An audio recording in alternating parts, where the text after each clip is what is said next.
This is 1480 KRAE Cheyenne. Also being heard on translator K266CC Cheyenne at 101.1 FM.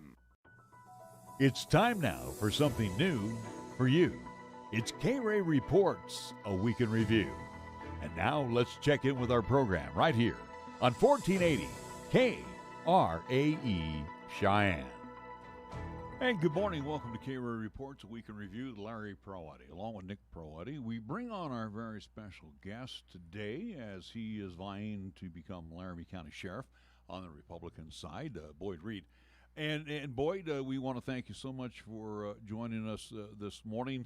As we open up the conversation, let's get the Boyd Wrede background. So again, you get to give us the resume on this itty bitty card. Tell us a little bit about Boyd Wrede. All right. Well, first of all, thank you for inviting me here.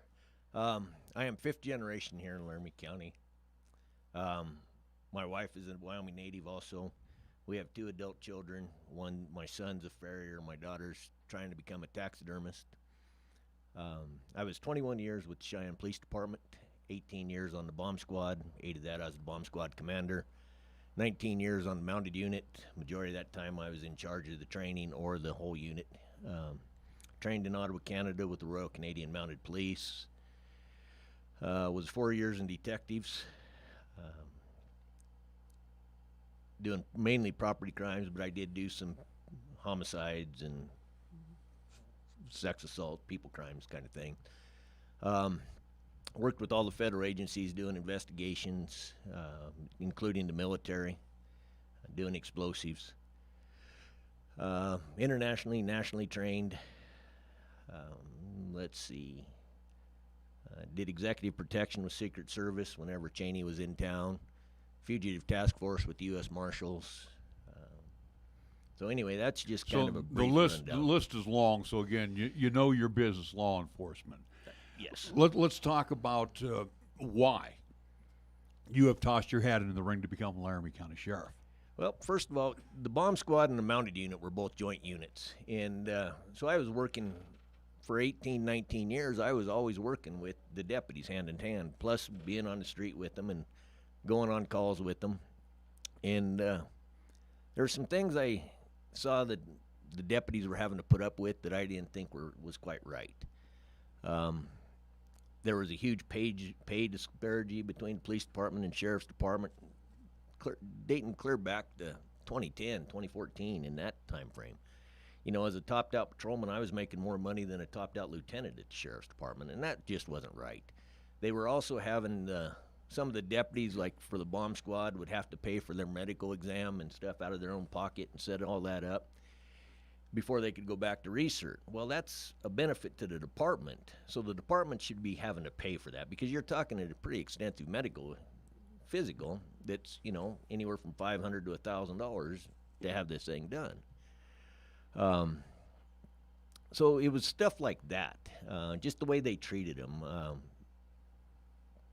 That I didn't agree with, and that's kind of what led me to start wanting to run. And I was going to run the last time, but with Danny Glick saying he was going to run, I didn't think I could beat his name recognition, so I held off until this time when he said he wasn't going to run. And well, you know, and here's the deal. Whoever becomes the next sheriff, whether it is a Republican or whether it's a Democrat, but again, the Republican field has some very good candidates, including yourself. In my opinion, and I've known Danny for the 20 years that he's been the sheriff of Laramie County, you are replacing or taking over for a very popular sheriff.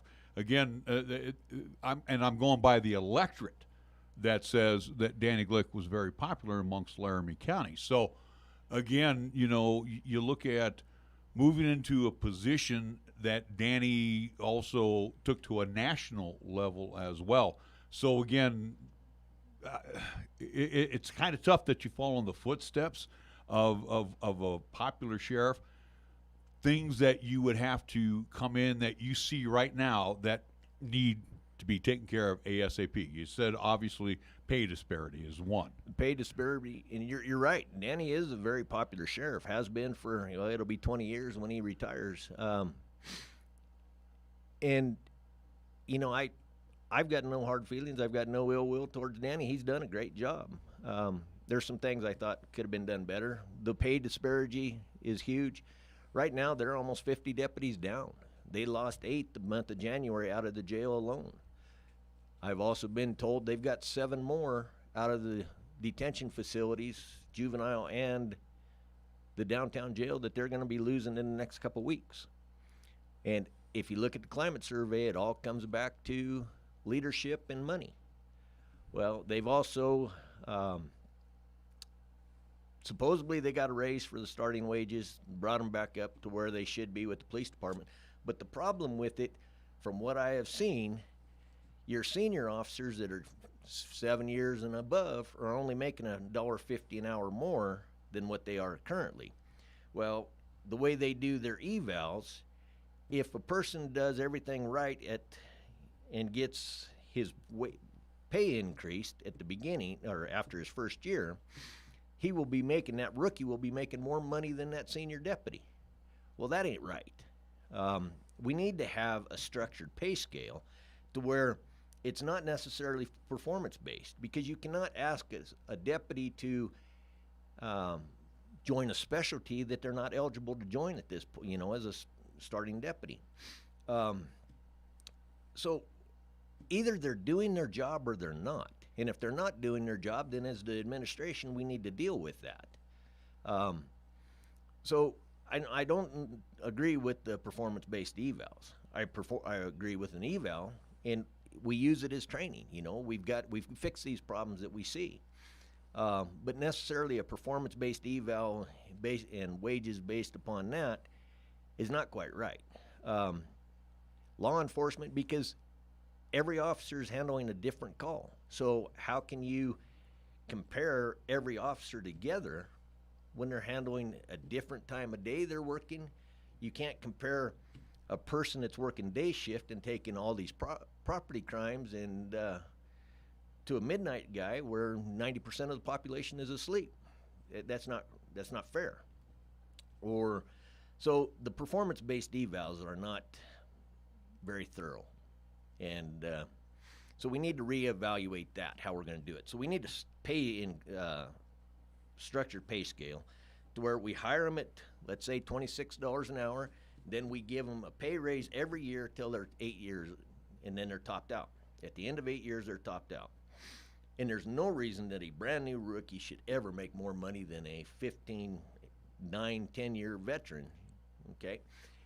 Same thing with the sergeants. The sergeants will get 2 pay raises or 1 pay raise. They'll hire out at 1 pay rate when they get promoted, and that will be higher than our topped out patrolman. Okay, because a patrolman should not make more money than their supervisors. And then after that first year, they finish that, then they'll get a pay raise, and then they're topped out, unless they promote, go into a specialty or something. That's the only way that's fair. Same with lieutenants. The only one whose pay is truly done by the county commissioner is the sheriff and the elected officials.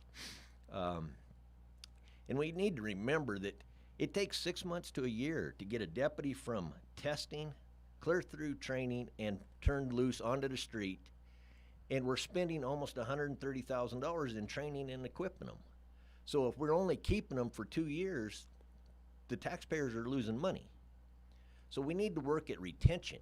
And the way to do this is improve leadership, make those deputies realize that they're valued, send them to the trainings they want to, bring back that pride to that agency.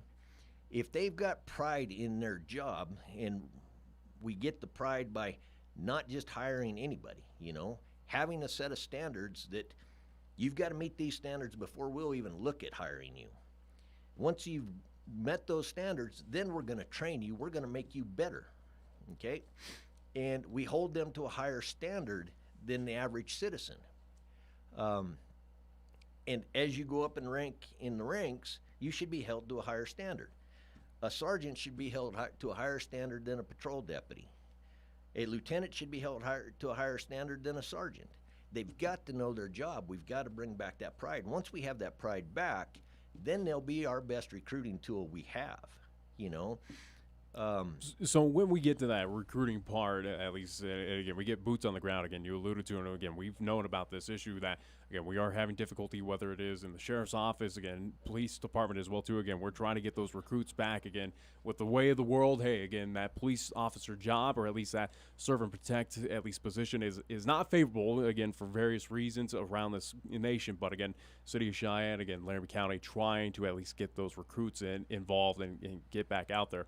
We want to get into kind of philosophy with you, especially regarding the jail. Jail has been at the forefront here, especially here in Cheyenne, especially around COVID, with, again, the changes, the alterations, especially with the releasing of those kind of minor criminals, again, for the minor offenses out to the world, again, trying to deal with the COVID situation, again, a couple of years ago in that jail. Philosophy going forward, again, there's some good things going on at the jail. Again, we did have recently on Don Hollingshead, who spoke upon what they are implementing, again, on the mental health side and what they are trying to do to kind of better and make sure that these criminals do not repeat as offenders here in town. What's going to be your philosophy if you are elected as sheriff, especially regarding the county jail, of do we go back to keeping those minor offenses back into the jail for a little bit of time? Do we keep these mental health programs in state? Let's get into philosophy, especially if you are elected, regarding the county jail. Okay. You're absolutely right. There's a lot of good programs in the jail. And without knowing what they are and how they work, I'm not going to sit here and say we need to get rid of them. You know, mental illness is not a crime. So somebody that's suffering from a mental illness should not be in jail unless they have committed a crime. Okay? And then we're dealing with the crime. Now, they're in the jail because of a crime they committed.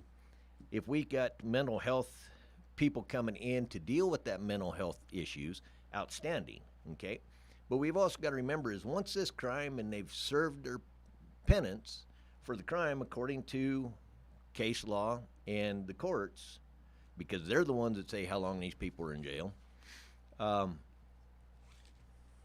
we can offer programs that they can continue if they so choose. But we can't mandate these people into these mental health facilities unless we have state statute, something that we can utilize there, okay? I'm all for the mental health. Mental health is huge, and it's got to be dealt with, and we have to provide those services. But we've got to remember that people have the right to refuse medical treatment, whether it's mental health treatment or just regular medical treatment. They've got that right to refuse it. So we can't force it on them. So my philosophy on it is leave these programs in place, utilize them, see if we can't utilize them more efficiently, and make it more beneficial to the people as they are leaving, and make it easier for them to get into it. But we can't mandate it.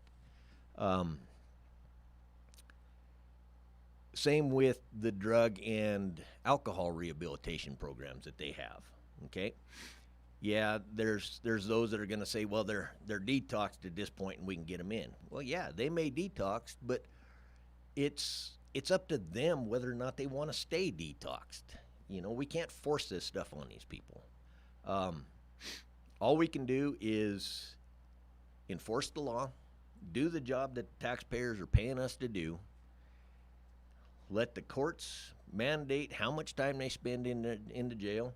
We provide the services that are appropriate and go about it from that way. So outside, again, of at least regarding the city jail and, again, the city of Cheyenne, again, for the sheriff's department and, again, for your position as well, too, again, you got to monitor Laramie County in general. Again, that covers Carpenter, Burns, Pine as well, too. And, again, we've had those candidates give their philosophy of what they want to do for outlying communities to keep them safe, keep them, at least those officers, monitoring. Let's get into that as well. Again, we'll talk about philosophy. What about Burns, Pine, these outlying communities out here, Albin as well too in Laramie County? What are you looking to do as sheriff for those? All of it. I live 20 miles west of Cheyenne, and we don't see deputies out there. You look at Albin, they never see a deputy. Burns, Pine Bluffs. So what we need to do is we need to reinstate the resident program. Okay, I would love to get deputies living in these communities and then working for the sheriff's department. Now, it's going to take time to get it manned back up, and I'm very much aware of that. But I have already been in contact with some retired deputies that are willing to come back and work part-time to work in those rural areas. I've also been in contact with other with law enforcement officials from other states and in local areas that would be more than happy to come if I'm elected and come back to work and try and get in those rural areas. So that's what we need to do. We need to get back in those rural areas. And when we get in those rural areas, what I want to see is I want to see those deputies returning to our traditional values where they know who the landowners are. They know how to read a brand. The landowners know who the deputies are. The people that living in these communities know the deputies. So when they see a deputy, it's not like, oh, what's going on? It's like, oh, that's Deputy so-and-so, and I know him. Matter of fact, I've got his personal phone number, you know?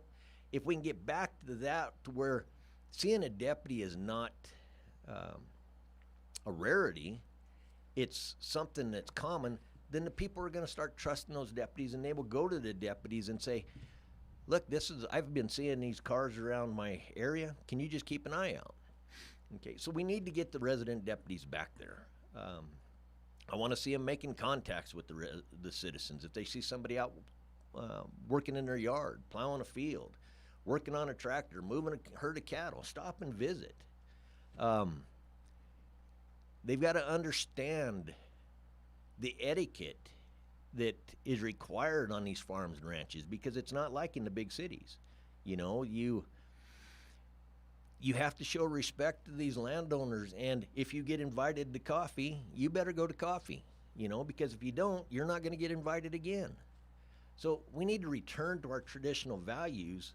You know, there's a lot of modern stuff, technology that we need to embrace, but that doesn't mean we need to get away from our human contacts and our value systems where we know our neighbors. If we can stop some 18-year-old kid for doing 80 miles an hour in a 55 and say, look, I know your parents, you better call them and tell them I stopped you and why I stopped you, or I'm going to, that's going to have a bigger impact than writing that ticket and writing them into court. You know, that's what I want to get back to. We are talking with Boyd Wrede, who is a Republican candidate for Laramie County Sheriff. We're going to continue our conversation after we pay a few bills. We'll be right back with KRAE Reports, a weekend review. I'm Captain Don Hollingshead with the Silent Witness Crime of the Week. The Laramie County Sheriff's Office is seeking information related to a larceny that occurred in the 4200 block of County Road 213. Prior to May 24th, the property was entered and multiple items were taken, to include a kerosene heater and an orange table saw. If you have information about this or any other crime, call Crime Stopper Silent Witness at 638-TIPS or on the web at silentwitnesslaramecounty.com. You will remain anonymous and may be eligible for a cash award up to $1,000. Together, we can make a difference. Hey, let's not sugarcoat it. Here's the real facts. CD rates are terrible these days. Bottom line, horrible. Barely worth bothering with. But at First Tier Bank, we strive to offer some of the best CD rates available in today's bad market. Ask about our CD specials and let us help you ride out the current low-rate environment with a reasonable return on a short maturity. Give Caitlin, Debbie, or Jessica a call today at 307-632-3500. First Tier Bank, member FDIC, equal housing lender. And remember to visit our second location downtown at 18th and KRAE. We are the key to your cleaning success. The Key People that provides affordable office and professional cleaning services for over 40 years with exceptional customer care. All of our contractors have background checks and are licensed and bonded. We guarantee you a safe and secure service that is tailored to your individual and business needs. The Key People do not impose year-long contracts, and all quotes are free, confidential, and personalized. Call the Key People at 1-800-468-8283. That's 1-800-468-8283.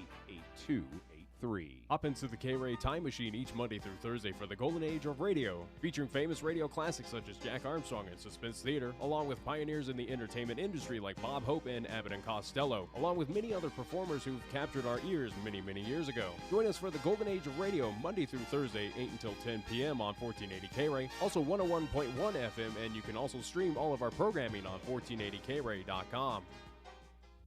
Treat your taste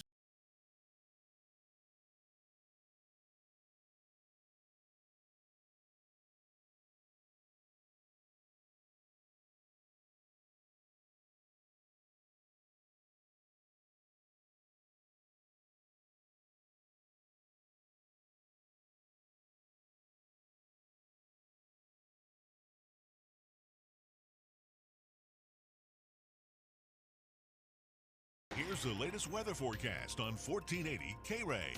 The weather outlook for today, mostly sunny, breezy, a little bit cooler. Expected daytime high near 79 with a chance for showers and afternoon thunderstorms. Tonight it's going to be partly cloudy, low down to 55 degrees with a chance for showers and evening thunder. Tuesday's forecast, sunshine, look for a daytime high near 86 with a very good chance for showers and afternoon thunderstorms. Tuesday night mostly clear and low down to 56. And for Wednesday, sunshine and hot. We're calling for a daytime high near 91.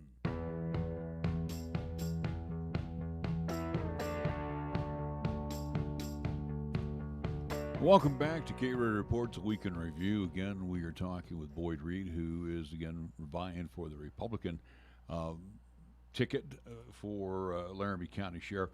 Boyd, you said a lot of things when you were answering Nick's questions that popped into my mind. And again, you live west of Cheyenne, and usually when we think of the county, we're always talking east with the Burnses and Hillsdales and Carpenters, but obviously, you know, a lot of landowners west of Cheyenne as well. And again, too, Laramie County Sheriff is based here in Cheyenne with all of our county seats are here in Cheyenne. And one of the things that I wanted to ask you, and this is what popped the question, I noticed when I first moved here back in 1986, law enforcement for Cheyenne PD, you know, again, cars in the driveways and stuff, and again shows that presence that, hey, you know, we're nearby at any given moment. Somebody's in your neighborhood. With the Laramie County Sheriff's Department, whether it's west, east, north, or even to a certain degree south, are you looking at, if elected, again, where we want to get those vehicles also parked in garages or in driveways, you know, in the county? Are we looking at possibly opening up a satellite office? And again, I'll throw the Pine Bluffs, since Pine Bluffs is 36 miles to the east of us. Would there be a satellite office with about a few officers there that you are in contact with, or they're in contact with the main office here? Because obviously you don't want these guys, you know, puttering back and forth into Cheyenne. Obviously they need to come to Cheyenne from time to time. But again, to encourage these guys to stay at home, stay in their areas, to patrol, to keep an eye on homes, ranches, whatever the case may be. Well, 90% of the deputies can do 90% of their work from their cars. So a satellite office, having a physical office, I see as a debt that taxpayers don't need to pay. Okay? If we need a place for the deputies to get in, have a desktop computer to sit and work at, we've already got fire districts in almost all these areas. Why can't we have mutual aid agreements to where the deputies can go into those fire districts? I know it's already been going on. Go into those fire districts, buildings, and use that. You know, have the office there. We don't need to incur more expenses in the county by having satellite offices. Like I said, majority of it they can do from their cars, but there's some times where they just need to get a break. They need to go someplace where they can get inside, get secured for a little bit, and just decompress and figure, you know, depending on the type of call they've been on. We could use the fire districts. There's no reason we can't sit down with fire districts and say, can we do this? All right, let's talk about, and Nick brought up the point too, you know, nationwide, and we're seeing in more of, and I'll use the word blue cities, we're seeing where the calls are out for defunding law enforcement, which I think is the most idiotic thing that ever could happen. And obviously I'm going to show my true colors here of what side of the aisle I'm from. But what I'm saying is a lot of these officers are leaving, Yes. quitting, retiring, whatever the case may be. How are you going to wave that banner again? Because they're probably making good chunks of change in these big cities. But how do you wave the banner to come to Laramie County and become a law enforcement officer that is appreciated by Laramie County? How again? And this is no reflection on Chief Francisco, no reflection on Danny Glick, but there's a lot of law enforcement across this nation right now that might want to get back to work. Absolutely. And, defund the police, that is the stupidest thing. Because everywhere you look where they're talking about defund the police, they're now screaming, we need cops, because crime's out of control. Portland, Oregon, New York, they've got people shooting each other in broad daylight. Gunfights, you would think it was the 1800s again. We're fortunate in Wyoming because our citizens still value and respect our law enforcement. We still have a lot of support from our citizens for our law enforcement, and that makes us fortunate. And the way to do the recruiting, outside of bringing back that pride to the deputies and having them recruit for us, is doing recruiting videos. You look at a big city, let's take a bomb squad, for example. You look at New York, who has a full-time bomb squad. Well, the average officer is never going to get on a bomb squad in New York City or in LA or even in Denver because they just don't have enough turnover. Well, being in a smaller agency and only having 150, Cheyenne Police Department's 108 sworn, you have that turnover a little quicker due to retirements and stuff like that, and our support where those officers and deputies, they can get into those specialties. They have more opportunity here to get into those specialties because, like I said, bomb squad, when I was the bomb squad commander, we'd run on anywhere from 20 to 40 call-outs a year, We were always going and doing something. We were training. We were getting to blow stuff up. And, part of your recruiting video is pointing out those facts that, we get to drive fast. We get to be in the know on stuff. We get to blow stuff up. We get to shoot cool guns. We get to ride bicycles. We get to ride a horse for work. These opportunities that we have here, the big cities don't have. And also the big cities don't have the support from their communities. When you walk out in 21 years with Cheyenne Police Department, I could be 100 miles away and run into somebody and say, hey, that's that cop from Cheyenne. We could do a detail on horseback up in Sheridan and come to Cheyenne and work Frontier Days, and people goes, those are the cops that we saw in Sheridan, So you have that smaller community and you have that appreciation. And that's huge. We talk about, again, these larger cities, which some of these cities across the nation have been referred to as sanctuary cities, again, where crime is upticking. Again, New York, L.A., Portland, Oregon, Seattle, Washington, and you just named a few. But Cheyenne also, too, has been in recent years clumped into as, or at least been referred to as a sanctuary city. Law enforcement has been at least in question by a few elders around this town, just with the uptick in crime, or at least with the homelessness. Again, you're starting to see, again, with COVID, again, things are getting a little tougher out here. But again, that sanctuary city tag has been at least put up on Cheyenne. Boyd, again, you've been a part of at least the police department, again, law enforcement for many years. What's your opinion on crime here in Cheyenne, or at least in Laramie County as a whole? Is it as disastrous as people are saying out there, or is it a small uptick, but nothing that is causing chaos out in the streets? No, that sanctuary city, that's a political ploy. Crime is up. Crime's up nationwide. But anytime inflation goes up, cost of living goes up, gas prices are up, crime's going to increase. People working a $10 an hour job can't afford to fill up their fuel tank, so they turn to crime. That's just normal. The way to stop that is law enforcement. Get out there. We've got to get officers back on the street. We need to be enforcing our laws. We need to work with our court systems and get solid prosecutions. And we're here again, that we don't have the issues in the big, like they do in the big cities, where the soft on crime DAs. Yeah, I know that we haven't had the prosecutions as of late, but there could be a lot of elements involved in that. COVID for one, the court's not holding open court like they were doing, and trying to do it all on Zooms. Well, you lose a lot of that human contact and stuff by doing Zoom and everything over the computer. So we need to get back to doing stuff in person and getting our prosecutions and getting the penalties. That's how we're going to stop the crime. The open borders, on the southern border is increasing our drug problems.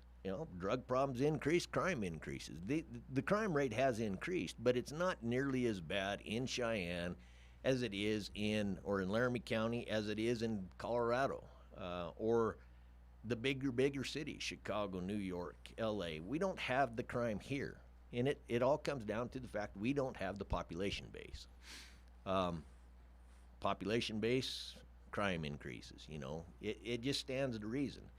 My problem with the crime reports is law enforcement agencies are self-reporting, okay?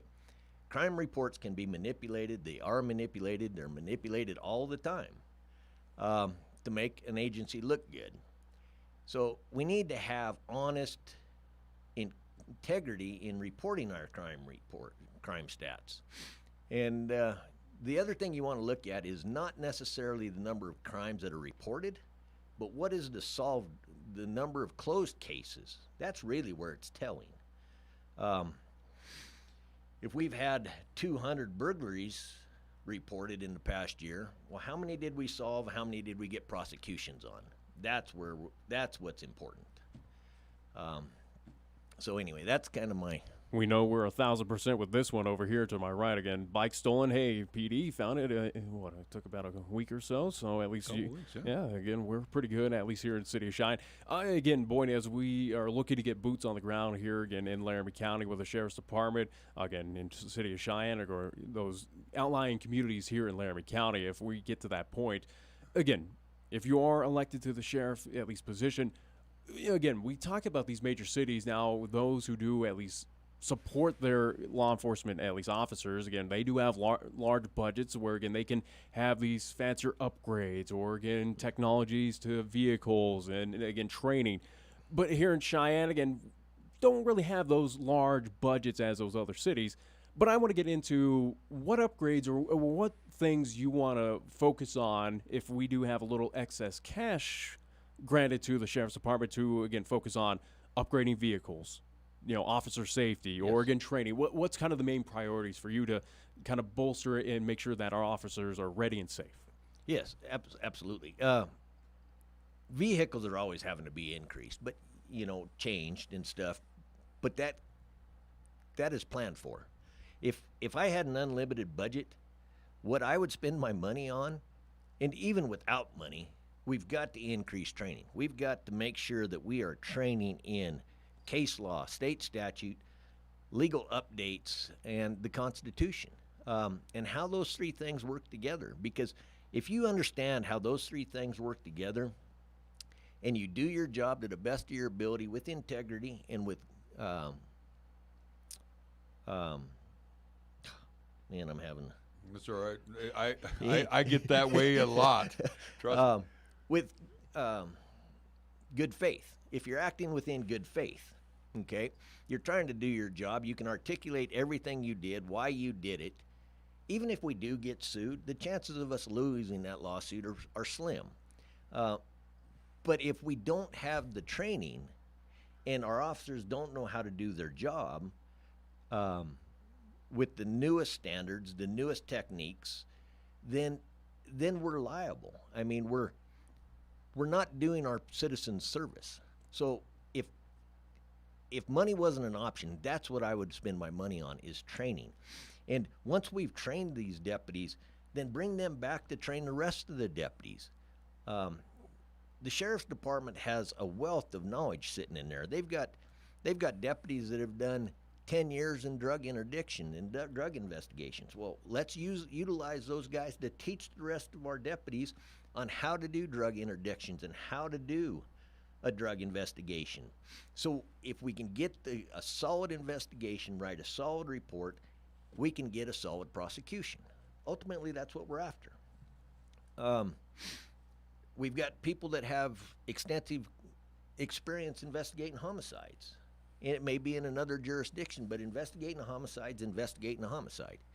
The evidence you look for, the evidence you collect, how you process a scene. These are all things that we have to train on, because if you don't process the scene correctly, then you lose that evidence. If you don't operate correctly in how you obtained your search warrant, well, now we lose the entire case. Fruits of a poisonous tree. So we've got it. It all comes down to training, and all of it comes down to doing your job right. You know, Boyd, and again, as I listen to you and I've listened to our other candidates, I think probably, and aside from a couple different ideas, we're all talking the same language, all of the candidates that we've discussed. So let's go to the county commissioners. Okay. And again, with being the sheriff of Laramie County, being that vocal piece for the Laramie County Sheriff's Department, the relationship with the county commissioners obviously has to be very, very fluid. Again, you have to make your presentations to commissioners. I would venture to say, looking at what we have going on in 2022, not probably much change in leadership in the county commissioners. I would say it'll still be pretty much dominated by the right, the Republican ticket. But my question will come out to you this way: working with the county commissioners, A, B, have you had a chance to look at budget of the Laramie County Sheriff's Department, and right away, if you become sheriff, do you go straight to the county commissioner and say, hey, we need to add another zero to this check? No. See, and that's the thing. I had a copy of the budget for the past 2 years. Last year, the Sheriff's Department gave back $4 million to the county commissioners. The year before that was 3-point-some million. If we're giving back this money, why can't we sit down? And this is where I get back to getting back to our values and just communicating with each other. Why can't we sit down with the county commissioners and say, look, this is what we need. This is where we're at. This is where we need to be. How can we get there? We've got this money already set into our budget. Why can't we reappropriate that money out of this line item and put it here? You know, I know my competition says that that's not the way the county works. Well, it should be. I mean, it may not be, but why can't you sit down with the county commissioners? County commissioners are the ones that control the budget. They're the ones that control the purse strings. Why can't we sit down and talk? Because without communications, we're not going to get anywhere. And, you know, I've talked to the county commissioners, and none of them seem unreasonable. None of them are opposed to sitting down and visiting, you know. And you just present your case and why you need to do this. It's not rocket science. You know, we got to think outside the box. How can we generate or not generate, but how can we reappropriate this money to this, but yet still take care of our buildings? If we're giving back this amount of money, why can't we reappropriate that to wages, into increasing, into training? Increase the number of deputies we have, and how about getting them trained? You know, it may not be the top-notch training from some big city. Why can't we get them sent to the academy, or bring an academy instructor down here to teach this? Or the police department has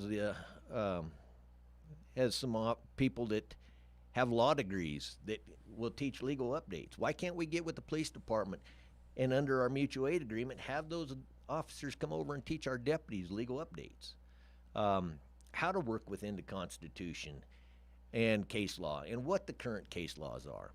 You know, we've got a wealth of knowledge and opportunities right here in Laramie County if we just utilize it, and utilize it appropriately. You know. Real quick, Boyd, before we let you go, we want to thank you for being in here this morning. And again, you've had numerous debates, sheriff's debates going on right now. And we're going to give you that opportunity here. There's no flashing lights or anybody got to shut you down or anything. But real quick here for our listening audience this morning, again, you get that chance to be on the stump.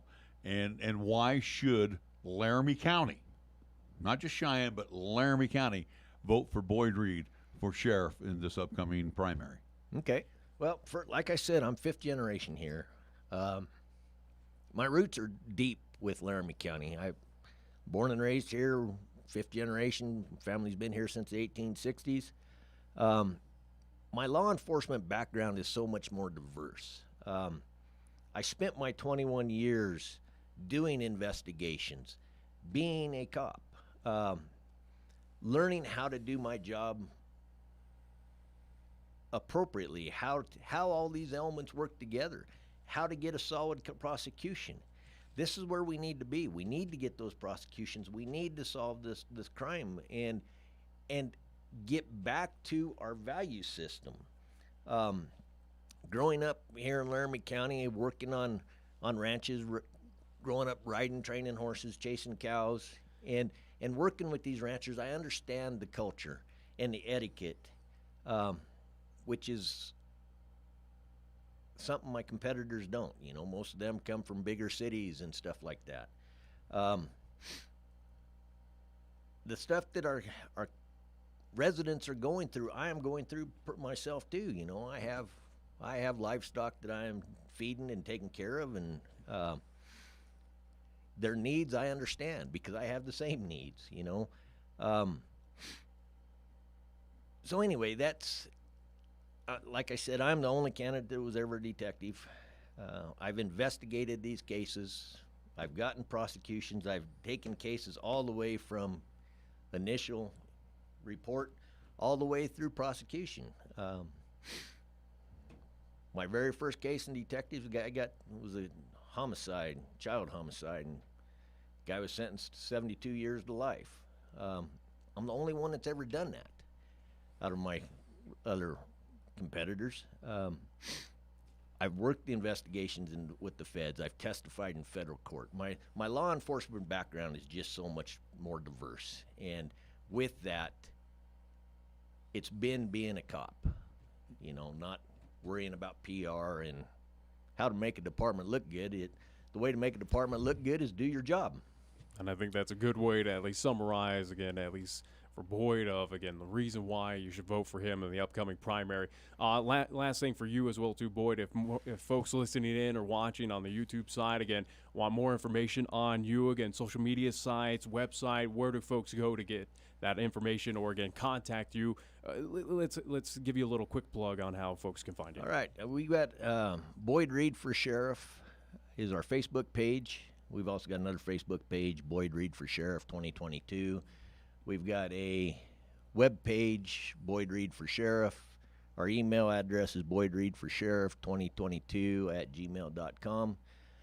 If you guys got ideas on what we need for the Sheriff's Department, reach out to me. I'm more than happy to sit down and discuss it and listen to people's ideas, because I don't have all the answers. None of us have all the answers. And that's the way we make things better, is by sitting down and talking. Boyd, we want to thank you so much. Interesting conversation. By the way, the last name is spelled W-R-E-D-E. So again, not Reed, R-E-E-D. I'm sure, kind of like it with Wrede. I get 18 different versions, but again, W-R-E-D-E, Boyd Wrede. So again, thank you, Boyd, for joining us. We appreciate you taking time out of your busy day to come in and chat with us, and again, encourage our listening audience to give you a vote here in the upcoming August primary. Laramie County Sheriff on the Republican side. Again, thanks to Boyd Wrede. We are going to be right back with KRAE Reports, a week in review. Back after these words. This message is for Karina, our mom who finished her high school diploma at age 28. Hi, Mom. It's Emmettith and Nicholas. Congratulations on getting your diploma. You worked so hard and have taught us so much. We love you. When you graduate, they graduate. Finish your high school diploma for you and for them. Visit finishyourdiploma.org to find free and supportive adult education centers near you. Brought to you by the Dollar General Literacy Foundation and the Ad Council. The West, the way you want it, Terry Bison Ranch. It's your summertime fun spot all summer long. The Terry Bison Ranch, where you can live the legend. Come ride through the bison herd on the Terrytown Rail Express, departing 5 times daily, or saddle up and take a trail ride. See you soon. For more information, go to terrybisonranch.com. While motorcycling offers riders a sense of freedom and a chance to reduce their carbon footprint, riding a motorcycle doesn't offer the structural protection that a car does to keep riders safe in the event of an accident. That's why motorcyclists need to get special rider training and wear special gear to protect their body and make them more visible to other road users. Motorcycle crashes involving another motor vehicle continue to account for nearly half of all motorcyclist fatalities in the United States. Motorcyclists are inherently at more risk than motor vehicles because they lack many of the same safety features of automobiles. From a statistical perspective, motorcyclists are 27 times more likely to die in a crash than other motorists. Paid for by Federal Highway Safety Funds. Harriet Hageman is a Wyoming fighter. Harriet has spent over 2 decades successfully defending Wyoming farmers, ranchers, and small business owners against federal government overreach. When the EPA came after a farmer, threatening him with over $60 million in fines, Harriet fought for him and beat back the bureaucrats in D.C. Harriet battled the USDA, the Forest Service, and the Fish and Wildlife Service when the East Coast know-it-alls thought they knew better than we do. Harriet Hageman even filed one of the first lawsuits against government vaccine mandates. It's time we send someone to D.C. who will fight the radical Biden-Pelosi agenda and not bow down to it. I'm Harriet Hageman, candidate for Congress, and I approve this message. Paid for by Hageman for Wyoming.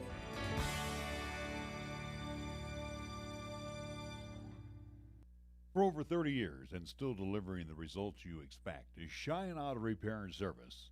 Larry Prawley again for cars in downtown Cheyenne, reminding you that John and his staff are there to take care of your vehicle's woes. From an oil change and replacing windshield wipers to digging deep into fixing your heating and your air conditioning unit or fixing your brakes and shocks, you can depend on Cheyenne Auto Repair and Service for taking care of most minor repairs. And most importantly, John is a TechNet professional, which says he is one of the best nationally when it comes to getting your car or truck back on the road as soon as possible. Check it out online, technetprofessional.com. Don't wait till the last minute. Have your vehicle serviced by one of the best in Cheyenne. Cheyenne Auto Repair and Service at 604 West Lincoln Way. Call for an appointment at 307-632-0498. Open Monday through Friday. Here's the latest weather forecast on 1480 KRAE. The weather outlook for today, mostly sunny, breezy, a little bit cooler. Expected daytime high near 79 with a chance for showers and afternoon thunderstorms. Tonight it's going to be partly cloudy, low down to 55 degrees with a chance for showers and evening thunder. Tuesday's forecast, sunshine, look for a daytime high near 86 with a very good chance for showers and afternoon thunderstorms. Tuesday night mostly clear and low down to 56. And for Wednesday, sunshine and hot. We're calling for a daytime high near 91.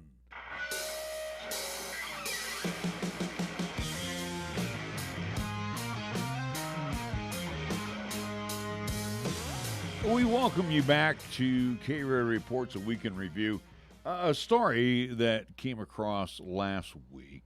And these are the things that we got to be worried about with some of the tourists. And again, sometimes you wonder how legit they are. But there was a story that a woman is suing a Cheyenne company over a vicious miniature horse that ripped her arm off. Let's specify again, a Texas woman as well too. So again, not within the state, but again, outside tourists. And again, Terry Bison Ranch that garners a lot of outside attention. Again, what they offer there, again, a unique Old West experience. So. It is a great experience, and I've been out to the ranch many times. You've been out there. Good food. What's that? Good food.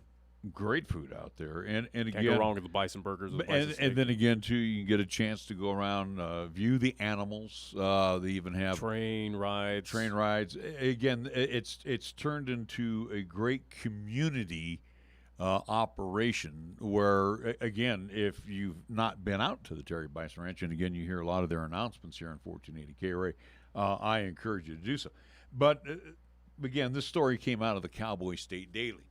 And, you know, you read the story, and it's almost like, I don't want to use the word set up, but, again, you're out there, and if you're going to pet the animals, if you get that opportunity to be near the animals, you got to use some common sense. They are wild animals, Again, an animal's an animal. Yeah, again, dog can. Again, you don't put your change face up against a dog because Yeah. you never know if it's going to turn on you or Yeah, not. without a doubt. It's something that, again, you should understand. It comes with the territory as much as they try to be domesticated. Again, it's still a wild animal that, again, will react if you're trying to tease it or if you're trying to do something to it. But, again, looking at the story, though, again, in this day and age, and it's not so much, again, 2020, the 2020s. Again, it's kind of 2000s or, again, it's just something that's been going on for a couple decades now. Where again, it's kind of people become sue happy, and who knows again with the financials going on in this country that hey, people are desperate. Hey, let's make up something to garner a little money off of a resort that again it has probable cash to at least or at least again you can garner a benefit out of suing the Terry Bison Ranch, who again might have money to at least take away from them if you win a lawsuit. Well, so to let's speak. name on one hand how many times they've been named before. Not many, none. This is the first time we've ever heard. But I'm just saying, looking at the story, it'll be interesting to see how this evolves. And again, I wouldn't be surprised if the courts toss it out. Or, again, it might be a lengthy court session where, again, courts just kind of toss it out left and right. But and what's the true story? Because, again, yeah. you're hearing, again, there's three sides of the story.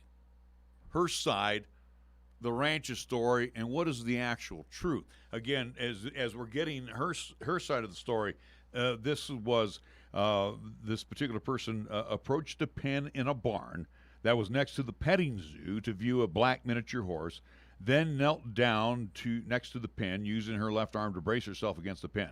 She looked away for a brief moment to beckon her grandchildren to view the mini horse when suddenly the mini horse violently lunged and sunk its teeth into this person's left forearm. The miniature horse then pulled on the arm and attempted to pull her into the enclosure. That person was only able to get away after the horse ripped her flesh from her arm. So, and again, let's specify that is coming from the lawsuit that is at least now tossed out to the Terry Bison Ranch. Again, obviously, they're going to use those kind of extreme terms to make it sound it was horrific, where, again, we don't have any information of to the extent from the hospital, again, whether they were transported over to CMRC. But, again, we don't have any indication or information from what the hospital has said or seen regarding the injuries to this individual. So, again, this is according to the lawsuit. This is lawsuit, at least language here, at least going against the Terry Bison Ranch. And like I said, I think this is going to be something that Terry Bison Ranch shouldn't really sweat over. I don't think they're going to. I don't think anything bad's going to happen out of this lawsuit. I think it's just someone that's, again, a little sue happy, trying to get some money off of an innocent, at least business here in our area, and it's something that hopefully, again, isn't a growing trend, especially with again with tourist season now at its heightened peak, and again look at what's happening here, a couple weeks away from Cheyenne Frontier Days. It's something that small businesses, or again businesses here in the Laramie County area, or again specifically here in Cheyenne.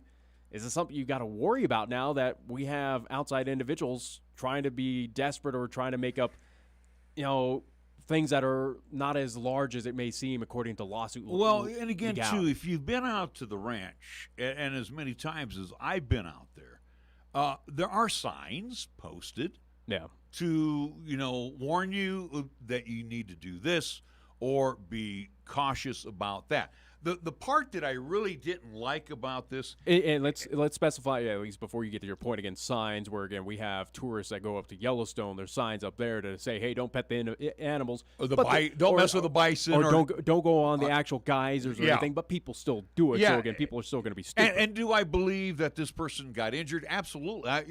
But probably got bit, yeah. But what's the real story? Or give us, as Paul Harvey would say, the rest of the story.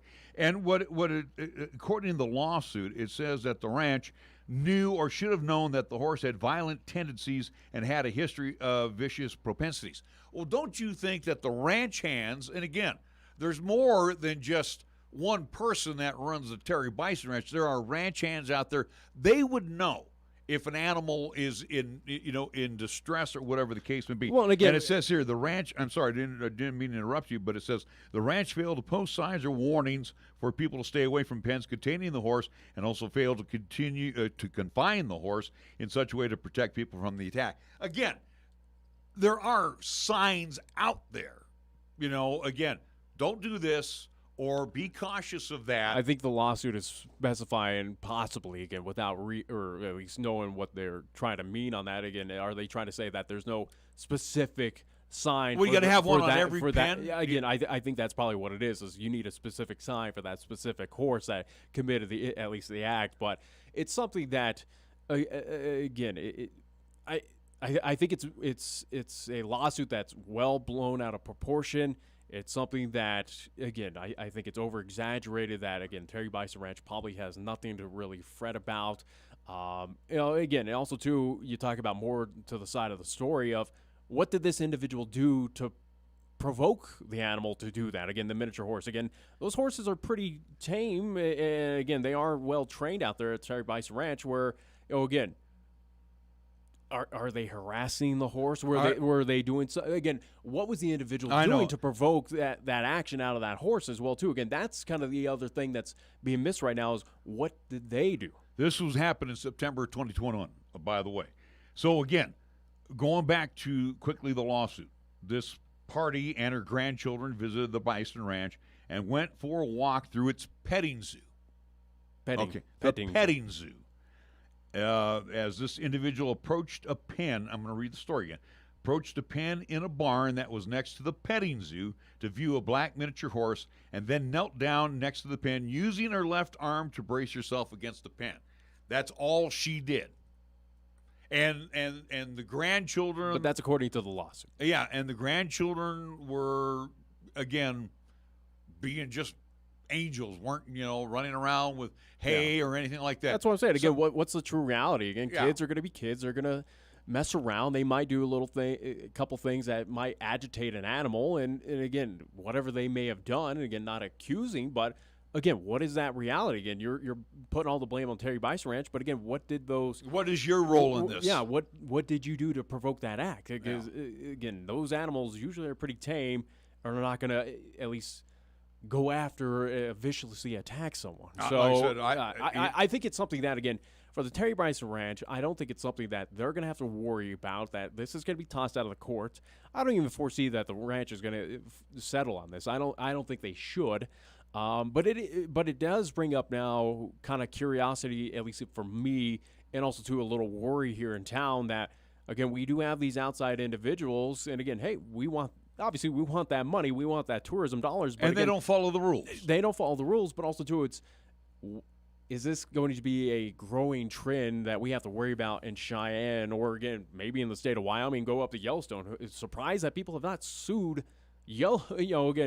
businesses or, again, Yellowstone. I'm sure they've Park. tried. Yeah, but it's something that, is this going to be, especially as we approach CFD, that businesses here in Cheyenne now have to worry? Or at least now have to super-proof their stores or, again, anything to say, hey, whatever you do is on your way. I think in most cases, especially as we get to the daddy of them all, that a lot of these places, first off, say, hey, I can tell you one of the things they put up, no public restroom.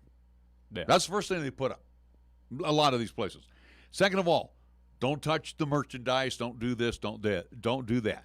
Again, you damage merchandise you buy. Yes. Yeah, you damage it, you buy it. So again, I think people have been in that protective mode for a long time. But it's something that, again, in this day and age, though, again, with inflation, with, again, folks dealing at least more on the kind of financial side, again, you're starting to find creative lawsuits and, again, where, again, people are going to, again, it's kind of the old adage of, hey, I slipped on a floor, I'm going to sue you.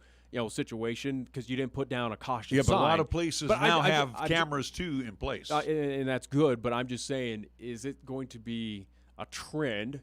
And again, not specifically in Cheyenne, but again, we care about at least businesses here in Cheyenne and Laramie County and, again, the state of Wyoming, but are we going to start seeing more of these kind of creative-esque lawsuits that, oh, hey, I tripped over a wire that you wouldn't properly mark that I could have tripped over. And here's what you need to do.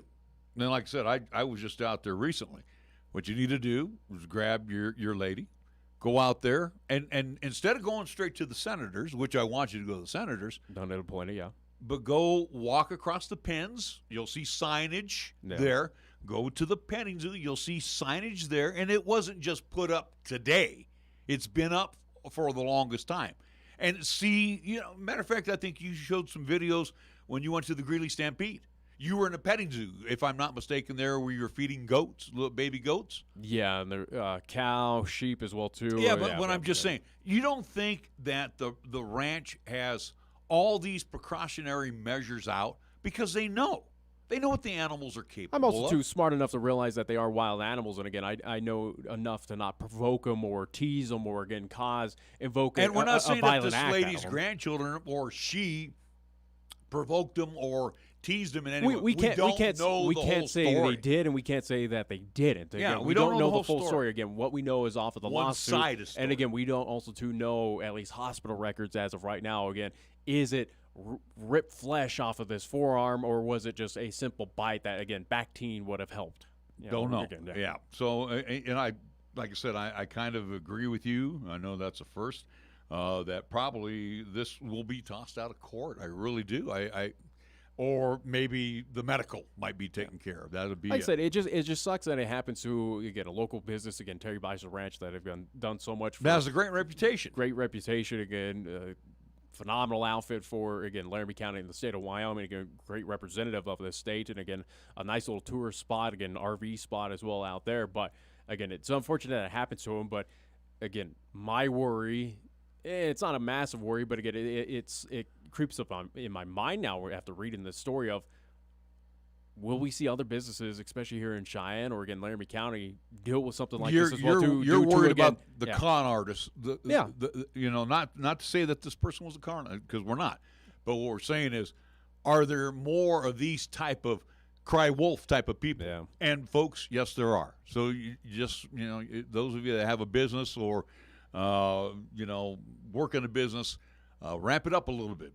Be ready, because the tourist trade is on its way, and they will be here within the next week or so. Or at least keep yourself covered with a lot of cameras out there. Again, to at least have that video evidence, which again really does help in the court of law. So, all right. Well, keep yourself protected. We're going to wrap things up here for today. We want to thank again Boyd Wrede for joining us here on KRAE Reports we can review tomorrow. It's the Pro Show. We will talk some baseball, we'll talk some softball, and we'll talk more baseball, all coming up on the program, and then we'll have some other things to chat about here. Well, let's look at the schedule upcoming again. Tomorrow, 11 a.m. to 1 p.m., 1480 KRAE. Again, the Pro Show here on 1480 KRAE.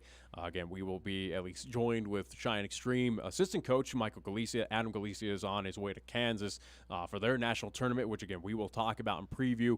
I do believe also, too, Michael Galicia will be represented with a player as well, too, from the Cheyenne Extreme. Again, they finished runner-up, a part of that Mountain States tournament, again, the Colorado State Championship, so to speak. So, again, they were runner-up, taking on some very talented teams. So, not bad for a team outside here in the state of Wyoming to finish second place amongst, again, teams out of the state of Colorado. So, we'll talk with them. Also, too, we will have manager Ty Lane for Cheyenne Post 6, and he will also, too, be joined with a player to be determined. Recap, again, a victorious Mountain, at least Mountain States. Mountain West. Yeah. Mountain West World Series. Again, they went undefeated. They'll have a game coming up on Tuesday night, which, again, we'll talk about. At least I will bring up after we're done. And then also, too, we will be joined by co-owner Austin Byler of the Gym City Bison to get the kind of state of the franchise for the state of, at least for the Gym City Bison, as they are past the halfway mark. Team that's improving right now, but we'll definitely get an indication of where they stand after, again, about a half a year of operating business over there in Laramie at Cowboy Field. So looking forward to that. As I mentioned as well, Post 6 will be in action tomorrow night, 5 p.m. One contest against the West Coast Zephyrs. That is a 9-inning contest, as we will have that live. Post 6, Westco over at Powers Field. Myself, Caleb Burgraff, will be on the call, 1480 AM, 101.1 FM, 1480KRAE.com on the audio side, and video live streaming as we do on the 1480 KRAE YouTube channel, and also too over on my Twitter account at ProMan56NP. Similar as what you can see the Pro Show, KRAE Reports, again, here on 1480 KRAE. Again, 5 different ways to tune in for all of our action as well. And last but not least, I almost forgot about this. Again, we did have our giveaway. We'll be doing another giveaway this week on the 1480 KRAE Facebook page, but we gave away tickets to Gym City Bison games, to the roller derby, at least here in town, also to some CFD event tickets as well. We at least had 2 giveaways, which we'll announce those winners, and also too, I will contact you after the show on Facebook of how you come by and pick up your prize packs. We also too gave away goodies to our friends over at Chick-fil-A on the corner of Delrange and Windmill. Some That's cookies. the cookie and the fudge, or the fudge brownie. Yeah, so again, an opportunity on that. So thank you to Ray and Cindy. Yeah, we gave away tickets for the event concerts for CFD upcoming for Jason Aldean and Dirks Bentley. We'll start with the Jason Aldean, at least tickets. Again, that prize pack will go to Kimberly DeMoss. So Kimberly DeMoss, congratulations. You won that prize pack. That D-I-M-A-S? DeMoss. So again, I think DeMoss, again, part of the Chi South probably, again, or at least Andrea DeMoss for LCCC. So, and then also too, so you won the Jason Aldean prize pack. And then Christina Roselle, you won the Dirks Bentley prize pack. So both of you are winners. I'll contact you after today's show of how you come by, pick up your prize pack here at the 1480 KRAE studios. Again, all those goodies. And this week, at least I do believe I'll be posting it later on today, we'll be giving away 4 different prize packs with all similar goodies, but again, all different CFD event concerts coming up. So look forward to that as you'll like, comment, share, all that good stuff on the 1480 KRAE Facebook page. All right, so for Nick Proati, I'm Larry Proati. That wraps up KRAE Reports, so we can review. Have a fantastic Monday. We now return to regular programming.